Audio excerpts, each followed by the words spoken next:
सहस्रशीर्षं देवं विश्वाक्षं विश्वशम्भुवं विश्वं नारायणं देवमक्षरं परमं पदं विश्वतः परमां नित्यं विश्वन्नारायणगुं हरिं विश्वमेवेदं पुरुषस्तद्विश्वमुपजीवति पतिं विश्वस्यात्मेश्वरं शाश्वतं शिवमच्युतं नारायणं महाज्ञेयं विश्वात्मानं परायणम्।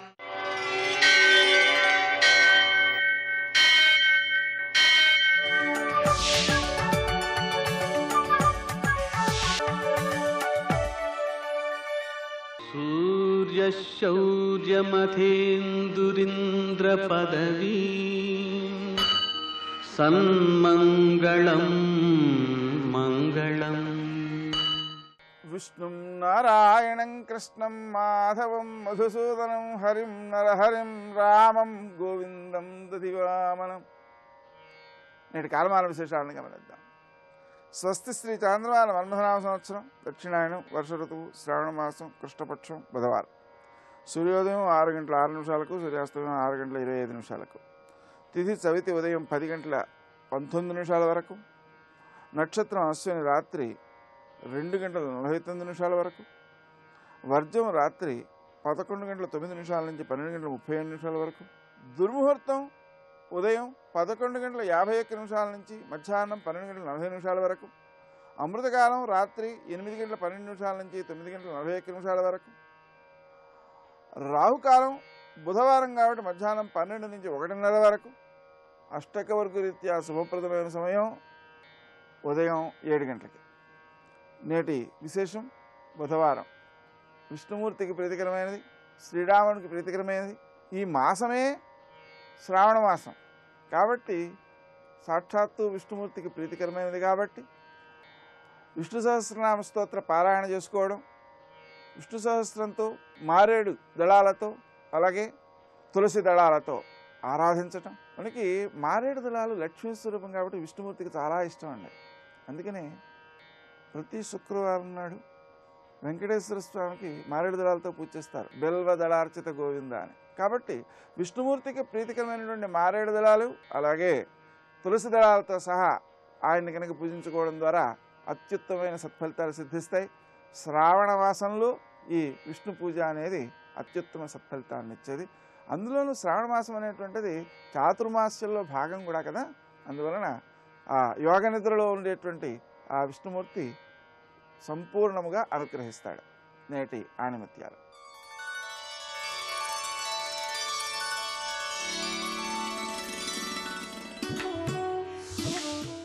ధైర్యాన్ని చుక్కానిగా చేసుకుని ముందుకు సాగినప్పుడే జీవన నావ సజావుగా తీరం చేరుతుంది.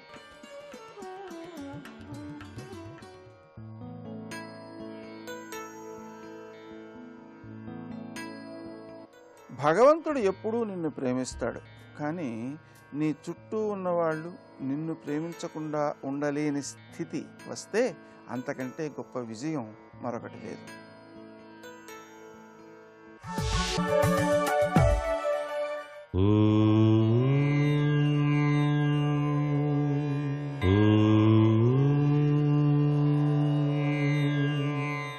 ఓం నమో నారాయణాయ, ఓం నమః శివాయ, శ్రీమాత్రే నమః. భగవంతునికి నివేదించేటువంటి నివేదనలు 2 రకాలు. ఒకటి మహానైవేద్యం అంటాం. ఇందులో భక్ష్య, భోజ్య, లేహ్య, చోప్యాత్మకమైనటువంటి చతుర్విధములైనటువంటి పదార్థములు శుచిగా వండి నైవేద్యంగా సమర్పించేటువంటి సంప్రదాయం ఉంది.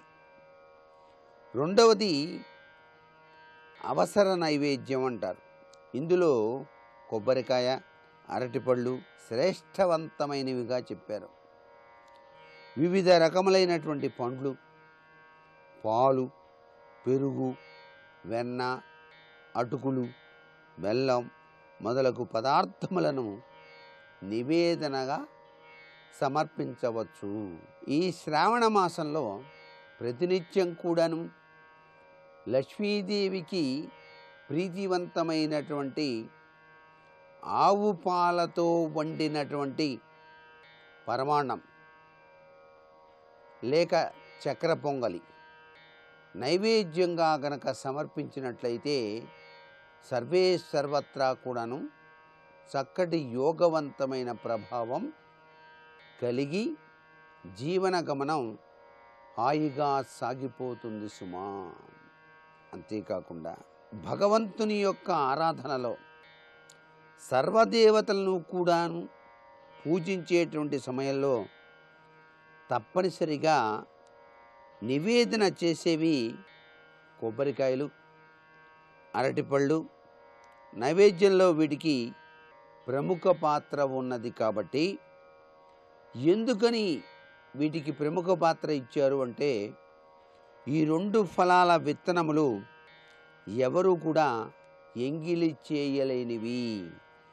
కొబ్బరికాయ స్థూల సూక్ష్మ కారణ దేహాలకు ప్రతీక. ఈ మూడు దేహాలతో కూడినటువంటి ఆత్మను పరమాత్మకు సమర్పించుకునుటయే కొబ్బరికాయను నైవేద్యంగా పెట్టుటలో అంతరార్థంగా గ్రహించాలి. వివాహాది శుభకార్యాల్లో వీనికి విశిష్ట స్థానం కూడా ఉన్నది. ఏ దేవాలయాన్ని దర్శించినను నివేదన కోసం వీటిని తీసుకొని వెళ్ళేటువంటి ఆచారం కూడాను మనకు కనిపిస్తోంది. ఈ పండ్లు అన్ని కాలాల్లోనూ దొరకడం కూడాను విశేషం. పంచామృతం తయారు చేయడం కూడా ఈ ఫలాలు కావాలి. పటిక బెల్లానికి బెల్లమునకు అశుచి లేదు అని చెప్పేసి శాస్త్రం అండి. సాధారణంగా అన్ని సందర్భాలలోనూ వీనిని నైవేద్యంగా ఉపయోగించేటువంటి శక్తి మనకు కనిపిస్తూనే ఉన్నది. ఇన్ని రకాలైనటువంటి వివిధ నైవేద్యాలలో దాగిన పరమార్థ లక్షణాన్ని మనం అర్థం చేసుకొని నిత్యం గనక ఆ పరంధాముని అర్చన చేస్తున్నట్లయితే సర్వే సర్వత్రా సుఖప్రదమైన జీవితాన్ని సాగిస్తాం. సర్వే జనా సుఖినో భవంతు.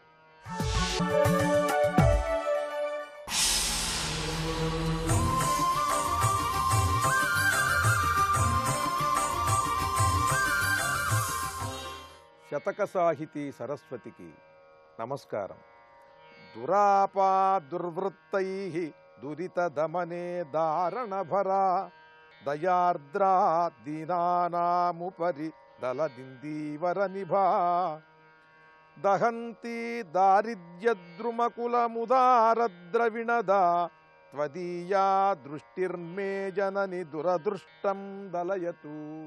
ఓ మహాలక్ష్మి, నీ చూపు నల్లని కలువ నుండి వెలువడిన తెల్లని కాంతిలా ఉంటుంది తల్లి. అటువంటి లలితమైన మనోహరమైన మహిమాన్వితమైనటువంటి నీ చూపును నాపై ప్రసారించు. ఆ చూపు ఎటువంటిదంటే అది దురాపా దుర్వృత్తై దురిత దమనే దారణభరా. అది దుర్మార్గంలో నడిచేటువంటి వారికి దొరకనిది, దుర్మార్గులకు తెలియనిది, పొందశక్యం కానటువంటిది. అది చాలా సూక్ష్మమైనది, మహిమాన్వితమైనది. అది దురిత దమనే దారణభరా. దుర్మార్గులను శిక్షించటంలో చాలా శక్తి కలిగినది. పరమ లలితంగా సూక్ష్మంగా ఉన్నప్పటికీ కూడా నీ చూపులు అవి దుర్మార్గులను సమూలంగా వారందరినీ నిర్మూలించేటువంటి శక్తిని కలిగినవి ఆ చూపులు. అలాగే దుర్మార్గంలో నడిచేటువంటి వారికి దాని గొప్పదనం తెలియదు, ఆ చూపుల అనుగ్రహాన్ని పొందలేరు. దయార్ద్రా దీనానాం ఉపరిదల దిందీవర నిభా. అవి దీనులై నిన్ను శరణు వేడినటువంటి వారికి నిరంతరము కూడా శక్తిని కలిగించేటువంటివి, చైతన్యం కలిగించేటువంటివి, వారి దీనత్వాన్ని తొలగించి ధీరత్వాన్ని వారికి ప్రసాదించేటువంటివి ఆ చూపులు. దహంతి దారిద్ర్యద్రుమకులముదారద్రవిణదా. ఈ పరమ సూక్ష్మమైనటువంటి లలితమైనటువంటి ఈ చూపులే దహంతి దారిద్ర్యద్రుమకులముదారద్రవిణదా. దారిద్ర్యము అనేటువంటి మానుకట్టిన పెద్ద వృక్షాన్ని పిడుగుపడి దహించినట్టుగా దహించి వేయగలిగినటువంటి శక్తి గలవి ఈ చూపులే. త్వదీయా దృష్టిర్మే జనని దురదృష్టం దలయతు. ఓ జనని, అటువంటి పరమ సూక్ష్మము మహామహిమాన్వితము శక్తిమంతములైనటువంటి ఆ చూపులను నాపై ప్రసారం చేసి, త్వదీయా దృష్టిర్మే జనని దురదృష్టం దలయతు, నా యొక్క దురదృష్టాన్ని సంపూర్ణంగా తొలగించు, సకల భాగ్యములను కలిగించేటువంటి నీ కృపాదృష్టిని నాపై ప్రసారించు అంటూ పరమాద్భుతమైన భావనలతో, భక్తితో, పాండితీ ప్రకర్షతో ఆ లక్ష్మీదేవిని స్తుతిస్తూ గొప్ప స్తోత్రాన్ని మనకు అందించిన మహాపండిత కవిశేఖరులు, తెలుగువారికి గర్వకారకులు అయిన సంస్కృత మహాకవీశ్వరులు జగన్నాథ పండితరాయల వారి లక్ష్మీలహరిలోని కొన్ని శ్లోకాలను గురించి తెలుసుకుందాం. రేపు మరి ఒక శతకం గురించి తెలుసుకుందాం. ఓం శ్రీ మహాలక్ష్మీదేవ్యై నమః. పంచముఖ ఆంజనేయ ప్రణామమయ్యా, దశభుజా రుద్ర తేజ దండములయ్యా, దశభుజా రుద్ర తేజ దండములయ్యా, పంచముఖ ఆంజనేయ ప్రణామమయ్యా.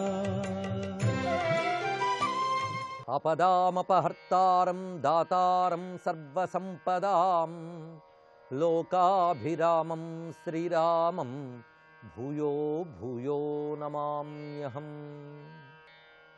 ఉల్లంఘ్య సింధోః సలిలం సలీలం యశోకవహ్నిం జనకాత్మజాయాః, ఆదాయ తేనైవ దదాహ లంకాం, నమామి తం ప్రాంజలిరాంజనేయం, నమామి తం ప్రాంజలిరాంజనేయం. శివాయ గురవే నమః. శ్రీమాత్రే నమః. శ్రీ విష్ణురూపాయ నమః శివాయ. శ్రీరామ జయ రామ జయ జయ రామ.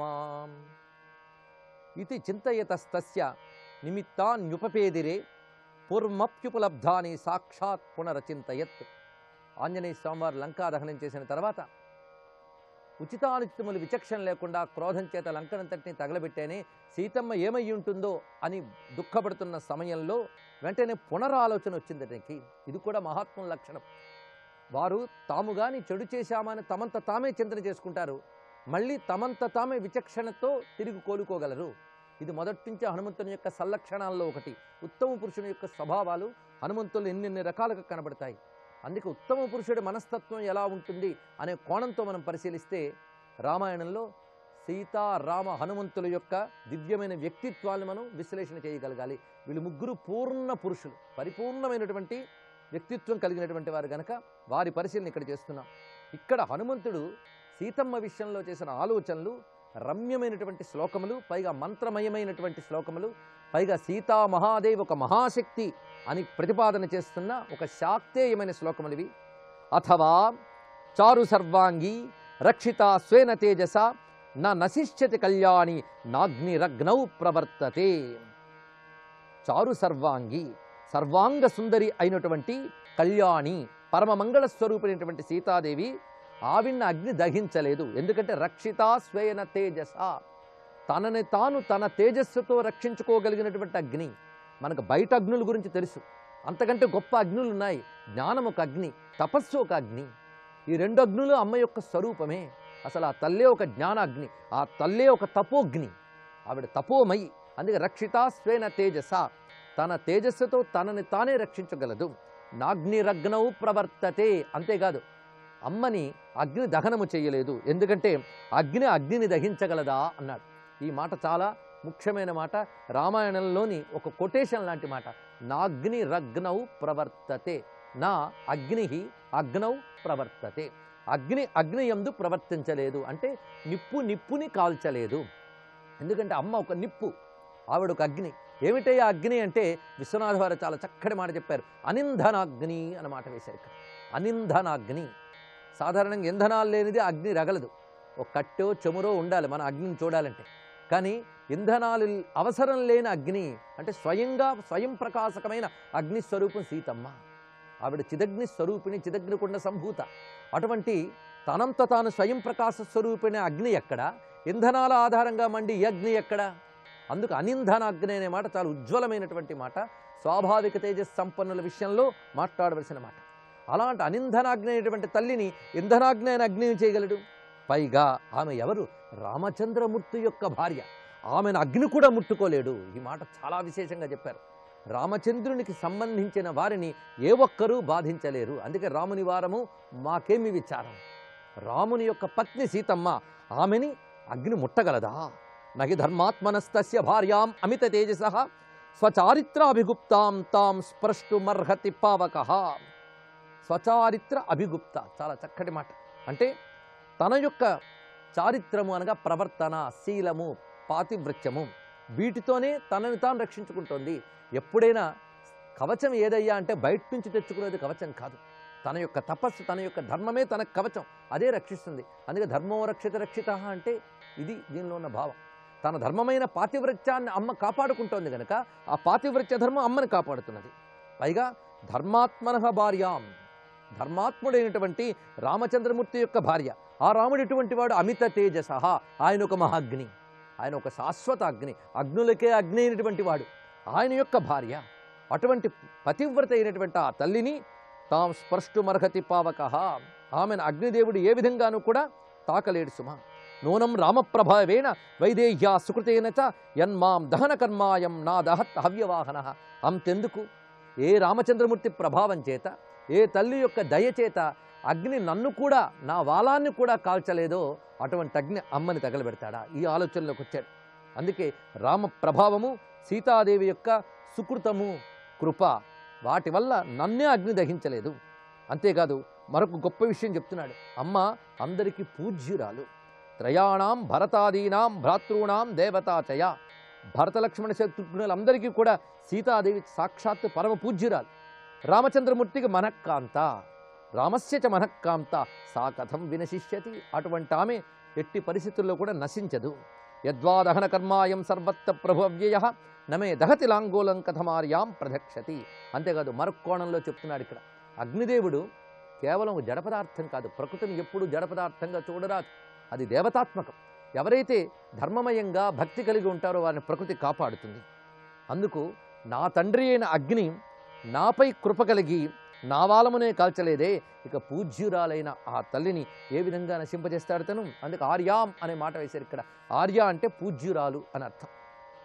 పునశ్చ అచింతయత్తత్ర హనుమాన్ విస్మితస్తదా. అంతేకాదు ప్రకృతి మొత్తం కూడా రామచంద్రమూర్తికి అనగా సీతారాములకి అనువుగా అనుకూలంగా ఉంటుంది తప్ప ప్రతికూలంగా ఉండదు అని మైనాకుడు, సాగరుడు వీరందరూ కూడా రామకార్యం కోసం ఏ విధంగా సహకరించారో గుర్తు తెచ్చుకున్నాడు ఇదివరకట్లో వలె.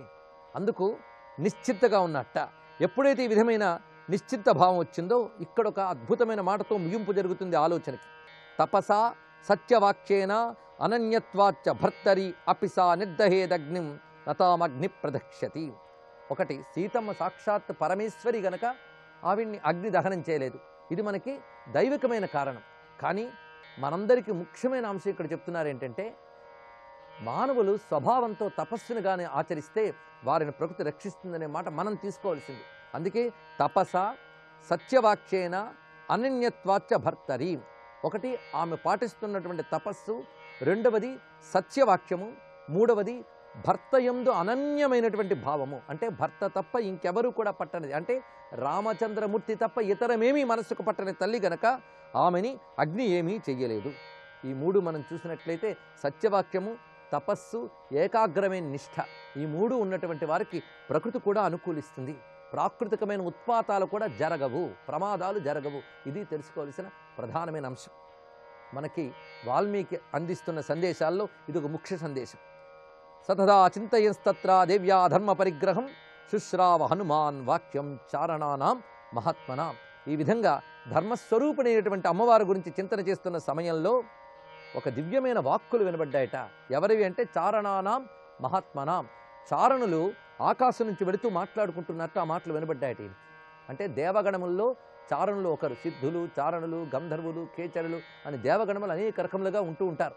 అయితే ఈ చారణాది దేవతలు మనలాంటి చర్మచక్షువులకి చర్మ శ్రోత్రములకి కనబడరు, వినబడరు.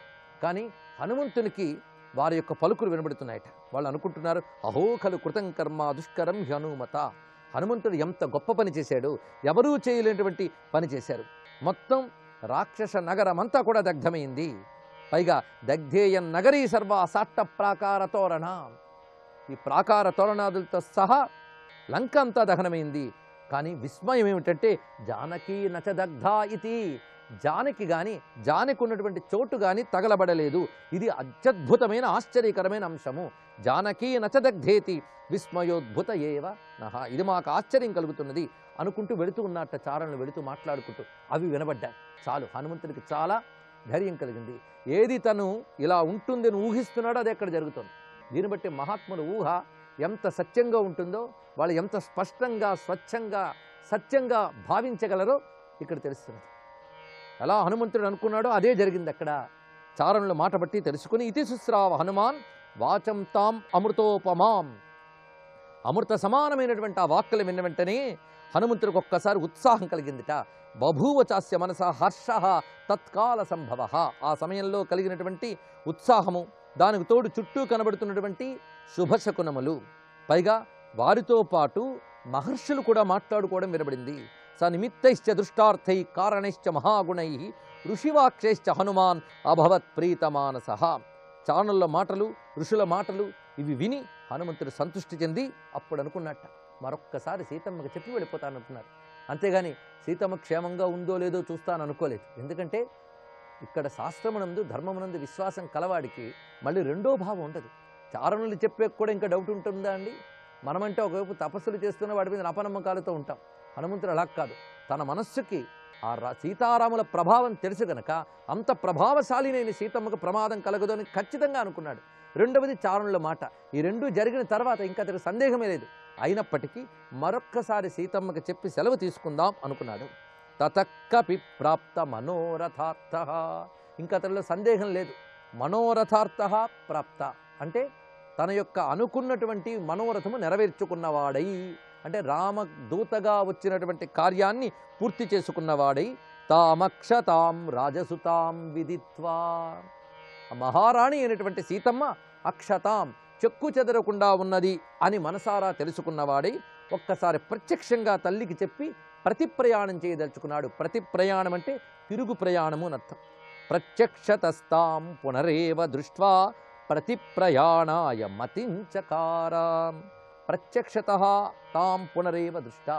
మరొక్కసారి నేరుగా ఆమెను చూసి ప్రతి ప్రయాణం చేయదలుచుకుని తిరిగి అమ్మ ఉన్న సమీపానికి శింశుపా మూలానికి వెళ్ళి అమ్మవారికి నమస్కారం చేసి నిలబడ్డాట. ఆ విధంగా ఎప్పుడైతే హనుమంతుడు నిలబడ్డాడో తతస్థం ప్రస్థితం సీతా వీక్షమానా పునఃపునః భర్తృస్నేహాన్వితం వాక్యం హనుమంతం అభాషత. ప్రస్థితం అనగా ప్రయాణానికి సిద్ధముగా ఉన్నటువంటి హనుమంతుణ్ణి మాటిమాటికి వీక్షించిందిట.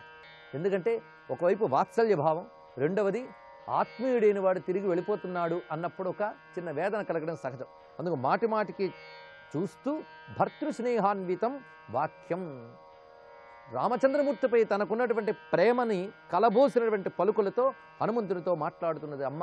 అటువంటి సీతమ్మకు నమస్కరిస్తూ సర్వం సీతారామచంద్ర చరణారవిందార్పణమస్తు. జై వీర హనుమాన్.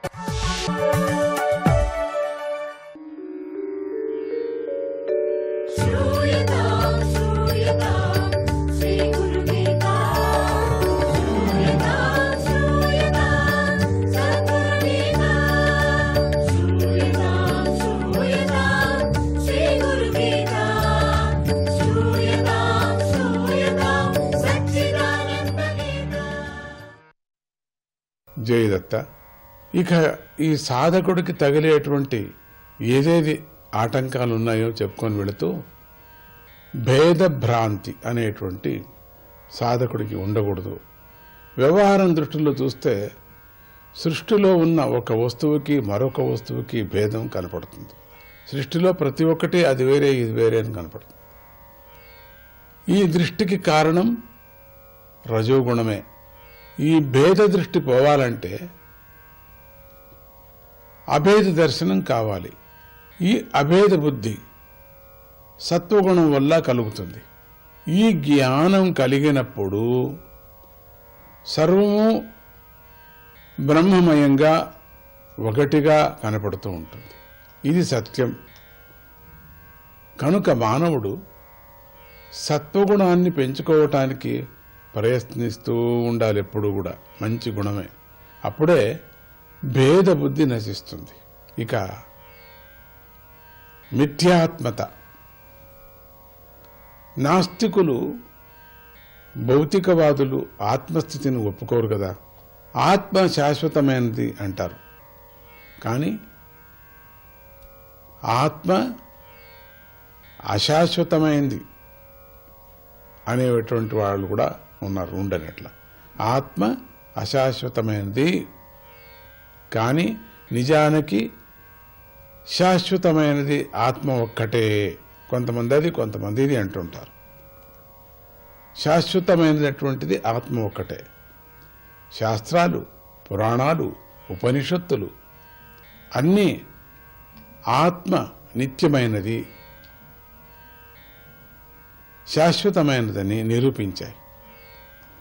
ఈ సత్యము తెలుసుకున్నప్పుడే అజ్ఞానాన్ని తొలగించుకోవటం సులభమవుతుంది. సత్యం అనే విచారాన్ని తెలుసుకోవాలి. ఆత్మ సత్యమని. ఇక నర్మోక్తి. ఇతరులని పరిహసించటం అంటే తేలికగా మాట్లాడటం అని అర్థం. ఇతరులని పరిహసించటం తేలిక కదా. అంటే ఎత్తివేయటం, వాళ్ళని గురించి ఎగతాళిగా మాట్లాడుకోవటం, ఏదో తీసి పారేయడం మాదిరిగా మాట్లాడుకోవటం తేలిక. కానీ యథార్థం లేని పరిహాసాలు ఇతరుల మనస్సుని నొప్పిస్తాయి కదా. అది నిజం కాదు నువ్వు మాట్లాడుతూ ఉండేది, వాళ్ళ విచారంగా నిజం లేనటువంటిది నువ్వు మాట్లాడుతున్నావు కాబట్టి వాళ్ళని ఎంతో నొప్పిస్తాయి కదా. ఇలా కాకుండా ఉండాలంటే నీ హృదయంలో ఉన్న నిజమైన విషయం చెప్పాలి, దానినే ఆచరించి చూపాలి. అలాంటి స్థితిలో ఉన్న సత్యవాది ఇతరులని పరిహాసం చేసి బాధపెట్టడు. తెలుసుకున్నటువంటి వాది బాధపెట్టడు. ఇది తెలుసుకోలేదు కాబట్టే బాధ పెడుతూ ఉంటారు కొంతమంది. ఇక ద్రోహం. ఇతరుడికి ద్రోహం చేసి దానివల్ల పాపం మూటగట్టుకుంటూ ఉంటారు జనాలు. అందరినీ నీతో సమానంగా భావిస్తే ఈ ద్రోహ భావన పోతుంది. నీకు ద్రోహం జరిగితే నువ్వెంత బాధపడతావో అలాగే నువ్వు ఇతరులకు ద్రోహం చేస్తే వారికి ఇలాంటి బాధే కలుగుతుంది కదా అని ఆలోచించాలి. నా మాదిరిగానే ఇంకొకరు అనే విచారంగా కావాలంతే. ఇక ఆక్రోశం. ఒకప్పుడు ఇతరులే నిన్ను నిందిస్తారు, దాన్ని లెక్క చేయని స్థితి అలవాటు చేసుకోవాలి. కానీ సహనాన్ని కోల్పోరాదు. అంతేగాక అలా నిందించే వాణ్ణి నవ్వుతూ ఆదరంగా మాట్లాడటమే సరి అయిన చికిత్స అని శాస్త్రం చెబుతుంది. అలా నిర్లిప్తంగా ఉంటే ఇతరులు నిందించడం వల్ల వచ్చే బాధ నీ మనసుకి అంటనే అంటదు. వాడిని నింద చేశాడా లేదా అనేటువంటి విచారమే లేకోకుండా నవ్వుతూ ఉంటే చాలు వాళ్ళని గురించి. ఇక నీకు బాధ ఏది ఉండదు కదా. జై దత్త.